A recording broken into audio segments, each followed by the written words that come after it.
नमस्कार दोस्तों, एक बार फिर से आप सभी का मैं स्वागत इस्तकबाल करता हूं। देश की सबसे बड़ी अदालत सुप्रीम कोर्ट में आज मैं मौजूद हूं क्योंकि देश में सबसे बड़ा मुद्दा है बुलडोज़र का। और बुलडोज़र पर सुप्रीम कोर्ट ने सख्त टिप्पणी कर दी है। कहा है भले ही दोषी हो कोई, उस पर इस तरीके से निर्मम तरीके से बुलडोज़र नहीं चलाया जा सकता। बुलडोज़र बाबा को दोस्तों तगड़ा झटका लग गया है। अब उत्तर प्रदेश में बुलडोज़र नहीं चलेगा। हमारे साथ हैं इसी मुद्दे पर बातचीत करने के लिए सुप्रीम कोर्ट के सीनियर एडवोकेट नरेंद्र मिश्रा जी। आइए बातचीत करते हैं। नरेंद्र सर, सुप्रीम कोर्ट ने बुलडोज़र को लेकर क्या निर्देश दिया है, क्या सख्त टिप्पणी की है? क्या ये योगी के लिए बहुत बड़ा झटका है? ये भारत देश में जो बुलडोज़र के माध्यम से पूरे देश में सांप्रदायिक दंगे, जो पूरे देश में विभाजनकारी शक्तियाँ, जो इसके साथ में भारत देश में हिंदू मुस्लिम को लेकर के कर रहे थे।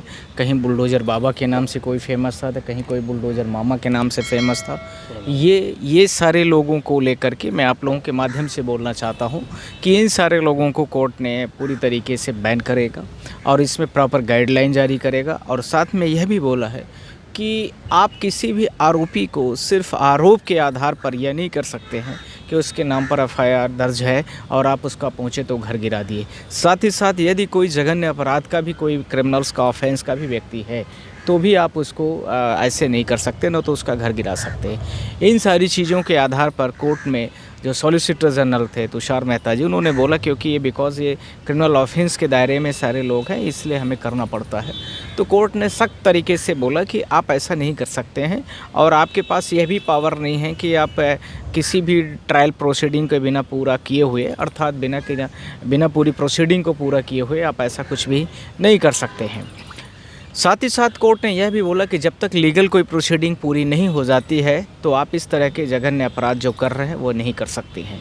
इसी के साथ में कोर्ट ने यह भी बोला है तल्ख टिप्पणी करते हुए कि इनमें पूरी तरीके से जो भी स्टेट गवर्नमेंट है, जो भी सरकारें हैं, इस तरीके से गैर कानूनी तरीके से बिना संवैधानिक प्रक्रिया को पूरी किए हुए वो नहीं करेंगे। एक चीज़ यहाँ समझने वाली चीज़ है, आपने कहा संवैधानिक प्रक्रिया, क्या प्रक्रिया के तहत बुलडोज़र चल सकता, आप ये कह रहे हैं? क्या होगी प्रक्रिया, कुछ इसका गाइडलाइन निर्देश? बुलडोज़र के आधार पर सबसे बड़ी प्रक्रिया यह है कि बुलडोज़र के चलाने का किसी के पास कोई राइट्स नहीं है, कोई भी व्यक्ति कुछ भी कह सकता है। पर इसके साथ में चाहे कोई भी आदमी 302 का क्रिमिनल ऑफेंस का हो या फिर 376 का हो या किसी और तरह के, मध्य प्रदेश, उत्तर प्रदेश में ये सारी तरीके की और ख़ासकर बीजेपी शासित राज्यों में बहुतायत तरीके से व्यापक लेवल में ये चीज़ें सारी देखी जा रही थी। इसमें कोर्ट ने यह कहते हुए बंद किया कि आप यदि कोई व्यक्ति मान लीजिए प्रोसिक्यूट हो गया है या उसके ऊपर कोई ऑफेंस लग भी गया है और यदि वो ट्रायल में कन्विक्टेड भी है, यानी उसको सज़ा भी मिल भी गई है, तो भी उसके घर को नहीं गिराया जा सकता है। पर इसके साथ में मैं यदि इसकी हिस्ट्री की बात करता हूँ तो आप लोगों को यह ध्यान रखने की ज़रूरत है कि यह प्रक्रिया सबसे पहले इज़राइल ने शुरू किया था फ़िलिस्तीनियों के साथ में, पहला। दूसरा, इसके साथ में लगभग 7 लाख लोगों को बेघर कर दिया गया है। इसी के साथ में मैं आपसे बोलना चाहता हूँ लगभग 1.5 लाख लोग ऐसे हैं भारत देश के जिनके घर को तोड़ दिया गया। 2 साल का डेटा बोल, क्या उनका क्या होगा? कंपनसेशन, कोई मुआवजा मिलेगा जिनका घर टूटा, उनका क्या? अभी हम लोग उस पर भी कर रहे हैं, उस पर अच्छा करना चाह रहे हैं, बड़े लेवल पर उसमें करेंगे। आप लोगों के माध्यम से मैं बोलना चाहता हूँ, पूरे देश के लोगों को बोलना चाहता हूँ कि यह चीज़ें जल्दी ही आप लोगों को सुनने में मिलेगी कि जिन लोगों को घर तोड़ दिया गया, डीएम ने अपने लेवल पर या एसपी ने अपने लेवल पर किया है, क्योंकि यदि कोई ऐसा ऑर्डर तो इन लोगों ने पास किया नहीं था। और जिन लोगों के ऊपर सिर्फ ऑफेंस है और उनका प्राइवेट लैंड था और बहुत सारी चीज़ें हैं, तो वो सारी चीज़ों को लेकर के जो किया गया है, तो आपने जो बोला है वो प्रक्रिया में आ रहा है जल्दी से जल्दी, और उसको हम लोग जल्दी से जल्दी प्रोसिक्यूट करेंगे और प्रोसेस में लेकर के इन सारी चीज़ों को फुलफ़िल भी करेंगे। इसी के दरमियान में मैं बहुत लोग समझना चाह रहे होंगे कि बुलडोज़र गैर कानूनी कैसे है। बहुत सारे लोग अंधभक्त भी देखते हैं वीडियो और बुलडोज़र बाबा को ग्लोरीफाई करते हैं।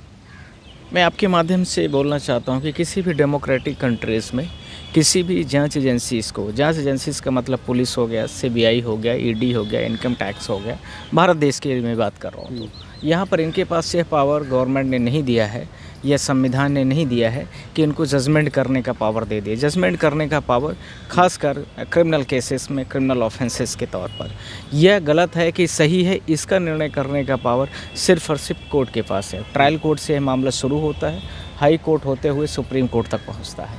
पर यह मामला सीधा सुप्रीम कोर्ट में आया, और क्योंकि बहुतायत राज्यों में इस तरीके से व्यापक लेवल पर ये चीज़ें फैल गई थी, तो बहुत सारे लोगों का फ़ोन आना, बहुत सारे लोगों को परेशानी होना, हेजिटेट होना, जिसमें खासकर उन लोग ज़्यादा पीड़ित हो रहे थे। पूरे देश में दहशत भी काफ़ी व्यापक लेवल पर फैल गई थी। पीड़ित की बात मैंने किया तो जो लोग डिपेंडेंट्स थे, मदर फादर्स, उसके साथ में माइनर बच्चे, इसी के साथ में जो प्रेग्नेंट महिलाएं हैं, ये सारी चीज़ें जो भी थी, ये सारी चीज़ों को लेकर के कोर्ट ने स्पष्ट कर दिया कि आप इस तरीके से इन चीज़ों को नहीं करेंगे। सर, क्या कहा जा रहा है इस मामले की अगली सुनवाई अब 17 सितंबर को होगी, जहाँ तक मुझे जानकारी है।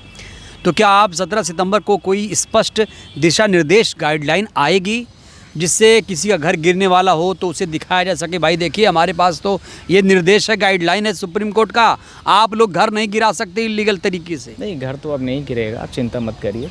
और जो घर गिरेगा तो प्रधानमंत्री और उसका मुख्यमंत्री खुद ही गिर जाएगा। ये आप चिंता करने की ज़रूरत नहीं है। मतलब मुख्यमंत्री जेल चला जाएगा, आप ये कह रहे हैं? मुख्यमंत्री गिर जाएगा, मैंने गिर जाएगा मतलब सरकार गिर जाएगी।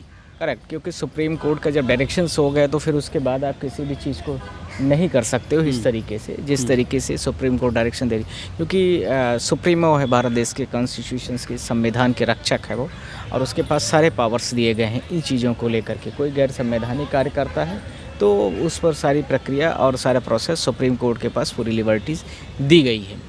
पर मैं आपसे यह भी कहना चाहता हूं कि अब कोई भी राज्य इस तरह से हितायत नहीं करेगी बहुतायत तरीके से, जिस तरीके से किया गया है, तो वो जो है तो इस चीज़ को लेकर के ये भी सुप्रीम कोर्ट। सर, देश की जनता की कितनी बड़ी जीत है ये?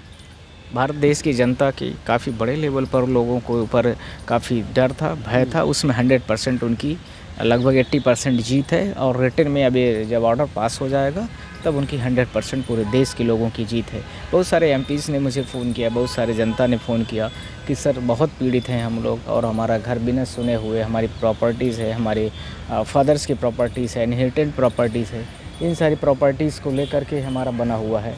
और वो प्रॉपर्टीज़ आप जो है तो बिना कुछ देखे हुए कागज़ को इन्होंने एलिगेशन लगा दिया और फर्जी तरीके से केस करके हमारा घर गिरा रहे हैं, जिसका अभी लेटेस्ट उदाहरण आप लोगों ने मध्य प्रदेश में खुद ही देखा है। 2017 से ये खेल जारी था, अभी तक आप लोग क्या कर रहे थे, क्यों सो रहे थे आप लोग?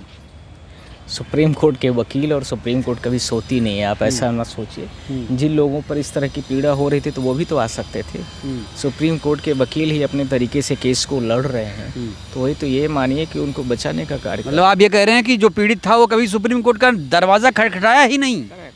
वही तो मैं आपसे बोलना चाहता हूँ, उनको सुप्रीम कोर्ट आना चाहिए था। और जब सुप्रीम कोर्ट, जब जो पीड़िता है वो नहीं कुछ करना चाहता है और फिर आप कहते हो कि सुप्रीम कोर्ट के वकील सो रहे थे, ये कैसी भाषा है? मुझे तो नहीं, मैं ये कह रहा हूँ अब इतने वक्त बीत जाने के बाद एक निर्देश आता है, यही अगर पहले आ जाता, एक ऑर्डर आ जाता तो कितना अच्छा होता देश के लिए। सोच के देखिए सर।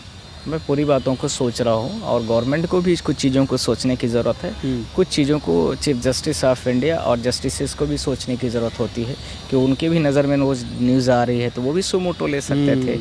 स्टेट गवर्नमेंट भी कर सकती थी, उनके ऊपर कर सकते सारी चीज़ों, उन्होंने तो नहीं किया। अब हम लोग बड़े हैं तो इसको बुलडोजर के संदर्भ में एक चीज़ सामने आती है स्पष्ट तौर से, पीड़ित ज़्यादातर माइनॉरिटीज़ और बीजेपी राज्य सरकारों द्वारा ये हथियार, इस हथियार का इस्तेमाल हो रहा है। हथौड़ा चल गया, अब नहीं चलेगा। सुप्रीम कोर्ट का हथौड़ा चलने के बाद अब ये बुलडोज़र नहीं चलेगा, मान लिया जाए? अब नहीं मान लिया जाए, क्या है, अभी तो हो ही गया है कि अब नहीं चलेगा। और जो चलेगा तो उसके घर पर पहले चल जाएगा, मुख्यमंत्री हो चाहे कलेक्टर हो चाहे कोई भी हो, उसको पहले ही कोर्ट यहाँ डायरेक्शन। सुन लीजिए सर क्या कह रहे हैं, अगर बुलडोज़र चला तो मुख्यमंत्री के घर पर भी बुलडोज़र चलेगा। कोर्ट ने जब डायरेक्शन आपको दे दिया, आप कोर्ट की बात को नहीं मानोगे तो आपको सीधा कोर्ट बुलाएगी अपने पास में और डायरेक्शंस देगी कि आप इनको ले जाइए अंदर। क्या आप सुप्रीम कोर्ट की बात को नहीं मानते? क्या कोर्ट से आप बड़े हो गए हैं? तो अपने आप सारी चीज़ें संवैधानिक तरीके से चलेंगी, आप चिंता मत करिए। पर भारत देश की जनता के लिए एक बड़ी जीत का विषय है। तो ये भारत देश की जनता के लिए एक बहुत बड़ी जीत है, क्योंकि ये सुप्रीम कोर्ट का ऐतिहासिक निर्णय कहेंगे या निर्देश कहें, और 17 को तो फाइनल फैसला आएगा, सब कुछ लिखा होगा, लेकिन शुरुआती तौर पर इसे बड़ी जीत माना जा रहा है। लोकतंत्र की बड़ी जीत है। सुप्रीम कोर्ट ने एक बड़ा निर्देश दिया है कि भैया दोषी भले हो कोई, घर नहीं गिराना, घर नहीं गिरा सकते, याद रखना। बहरहाल इस वीडियो में इतना ही।